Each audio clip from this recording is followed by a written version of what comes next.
Sir, আপনি তো ফিজিওথেরাপির অনেকগুলো ধারার কথা বললেন, যে অনেকগুলো চিকিৎসা ব্যবস্থার কথা বললেন।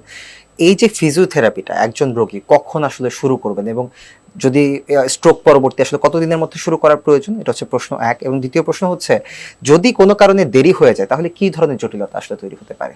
অনেক ধন্যবাদ। আসলে স্ট্রোক পরবর্তী ফিজিওথেরাপিটা, যদি আমরা দুইটা ধরনের কথা বলেছি, ইসকেমিক স্ট্রোক জনিত স্ট্রোক হয়, সেক্ষেত্রে প্রথম দিন থেকেই ফিজিওথেরাপিটা স্টার্ট করতে হবে।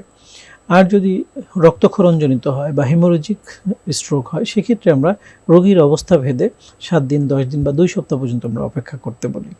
তো দ্রুত যদি ফিজিওথেরাপিটি স্টার্ট করা যায়, তার জটিলতা অনেকাংশে কমে আসে। আর যেটা আপনি বললেন যে যারা দীর্ঘমেয়াদী মানে অনেক দিন ধরে ট্রিটমেন্টটা নেয়নি, বা তারা এই চিকিৎসা সম্পর্কে জানেন না, বা তাদেরকে বলা হয়নি, তো সেক্ষেত্রে তাদের অনেকগুলো জটিলতা তৈরি হতে পারে। সেক্ষেত্রে যেমন তার জয়েন্টগুলো স্টিফ হয়ে যায়, শক্ত হয়ে যায়। একসময় হয়তো তার শক্তি ফিরে আসছে, কিন্তু সে আর মুভ করতে পারছে না, জয়েন্টগুলো জমাট বেঁধে যায়, মাসেল ওয়াস্টিং হয়ে যায়, মাংসপেশিগুলো শুকিয়ে যায়, মানে একটা দীর্ঘমেয়াদী বা রেসিডুয়াল প্যারালাইসিসের দিকে চলে যায়। স্যার, যদি কোনো রোগী হাত বা পা নাড়াতে না পারেন, তাহলে ফিজিওথেরাপি আসলে এখানে এই হাত বা পা নাড়ানোর ক্ষেত্রে কিভাবে পজিটিভ ভাবে সহযোগিতা করতে পারে, এবং আসলেই কি একজন রোগী সুস্থ হয়ে ওঠা সম্ভব, মানে পুনর্বাসন কি আসলেই সম্ভব ফিজিওথেরাপির মাধ্যমে? ধন্যবাদ। আসলে খুবই গুরুত্বপূর্ণ একটা প্রশ্ন।